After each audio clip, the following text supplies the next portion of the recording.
বাণিজ্যে বসতে লক্ষ্মী। সৌরভ, এই চুক্তি আমাদের সাধারণ মানুষের, বিশেষত পশ্চিমবঙ্গের মানুষের কাছে বোধহয় সব থেকে বেশি গুরুত্বপূর্ণ। তোমার কাছ থেকে শুনবো, তারপর দেখাবো দর্শকদের। এই যে বিষয়টা, ধরো এই যে মুক্ত বাণিজ্য চুক্তি, সেই মুক্ত বাণিজ্য চুক্তির ক্ষেত্রে যেটা সবচেয়ে গুরুত্বপূর্ণ, যে এটা আজ দৃষ্টিপাতের কেন বিষয়বস্তু, দৃষ্টিপাতের এটা বিষয়বস্তু তার কারণ এটাকে বলা হচ্ছে সেরা সেরা এই চুক্তি। সেরা সেরা আমরা বলি যে বাঙালির সেরা সেরা খেলা হচ্ছে ফুটবল, আর সেরা সেরা চুক্তি হচ্ছে এই ফ্রি ট্রেড এগ্রিমেন্ট ইউরোপীয় ইউনিয়নের সঙ্গে।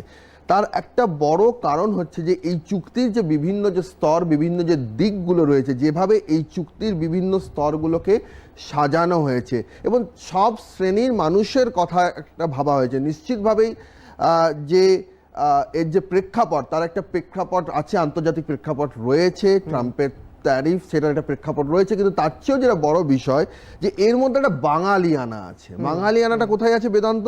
তার কারণটা হচ্ছে যে ইউরোপীয় ইউনিয়ন ফ্রি ট্রেড এগ্রিমেন্ট, এখানে একদিকে যেমন গাড়ির ওপরে শুল্ক কমেছে, সেইটাকে নামানো হচ্ছে, সুরাপানের সেখানে যে শুল্ক কমেছে, কিন্তু তার চেয়েও যেটা বড় দিক সেটা হচ্ছে এই বাংলার বানতলা লেদার কমপ্লেক্সে যারা কাজ করেন, যারা আমাদের প্রান্তিক দর্শক আছেন বা যারা আমাদের দর্শক রয়েছেন, সেই বানতলা লেদার কমপ্লেক্সে যারা দর্শক রয়েছেন, তাদের কাছেও এই চুক্তিটা একটা সুখবর, একটা সুবাতাস বয়ে এনে দিয়েছে।